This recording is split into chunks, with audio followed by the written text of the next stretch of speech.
Ever since the 7th of October, there's been a lot of debate about Israel and the Palestinian territories and the history of it and everything else. And you would think that since then people would do their homework and they'd do their research. But no, all these idiots protesting on the streets in the West, they don't know anything about anything. They don't even know what river or what sea.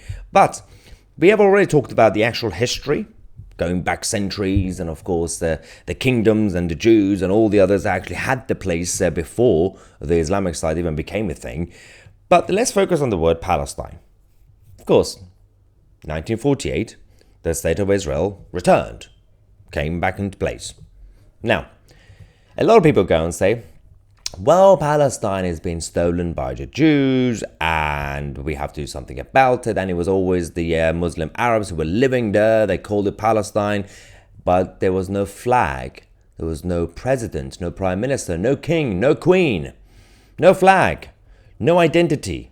Because when they called the Palestinian people, the Palestinian territories, until basically the 40s, it was anybody who lived there, Christians and Jews and Muslims. And of course, one side was destroying the other side on a regular basis. Now, let's talk about the truth. In 1922, the British messed up. Again, the British decided to take away the Jewish land and promise it to the Muslim Arabs. And that's when things started going massively wrong. You can see the evidence, the maps. So this is what they call Palestine, the Jewish national home. 1919. You can see the map in the middle, British Mandate, Jewish National Home, 1920. You can see it, and of course the desert on the left, and you've got the French Mandate, Syria in the north, and Egypt in the south. The whole country on both sides of the Jordan was destined as a Jewish national home, according to the Balfour Declaration 1917. We know that. But when you make some changes in terms of the date, the mandate for Palestine, 24th of July, 1922. On the left-hand side, the white section is basically what we now have as mostly Israel, but you can see Rafah on the left. That bit on the left is the Gaza Strip, and on the right-hand side with the blue circle around it, that's the West Bank. But the white bit, the whole thing was supposed to be Jewish Palestine, which we now call Israel. On the right-hand side, Transjordan, the yellow section. That's basically the Arab side of the Palestinian side, the Muslims. That was the original two-state solution anyway.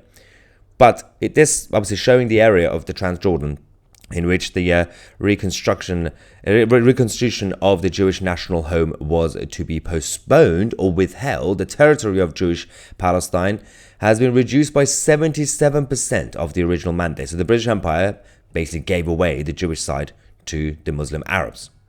And you can see 1921, 1923, the British Mandate. Again, on the left-hand side, you got the Palestine. This is supposed to be for the Jews, which is basically Israel. So that includes Gaza, that includes most of the West Bank. And then they decided to come up with the compromise in the middle of the West Bank. But then on the right-hand side, Transjordan, area separated and closed to Jewish settlement, 1921. So that's where all the Muslim Arabs are supposed to go. And funnily enough, the left-hand side, the Jewish Palestine, which is basically Israel, was not actually closed off to Muslim Arabs. The Muslim Arab side, the Transjordan, was basically, they banned the Jews. But the Jewish side, the Israeli side, didn't ban Muslims. That's why Muslims are now living in Israel. Christians live in Israel. That is the difference. Now, you go to this section. All right. You can look at the absolute mess of it. Obviously, in March 2019, the United States recognized Israel's sovereignty over the Golan Heights, right? You can now see that section, the blue section, is now Israel. The red section on the left, the Gaza Strip, and of course on the right-hand side, the West Bank is now huge.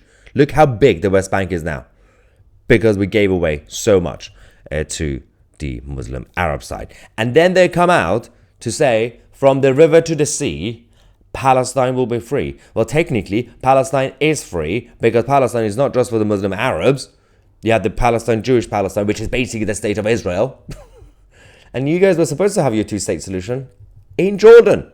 That was the whole point of the agreement. Everybody was fine with it until someone said, let's go and destroy all the Jews. These are the facts.